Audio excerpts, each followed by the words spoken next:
Dekat tangan sikit Ustaz. Dan kita ada Ustaz Zarif. Lepas tu kita ada Cik Rahim tengah lari sana nampak oh. Pandai lari.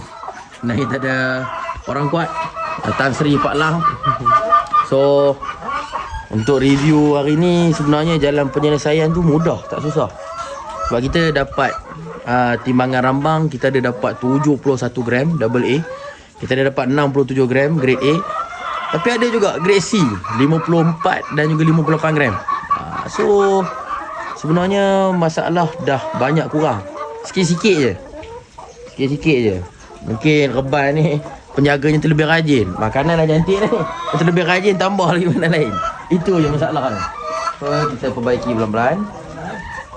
Nanti kita ada lawatan tengah hari pula. Nak tengok sudut pandang macam mana sekejap. Tu je. Kemudian lawatan petang.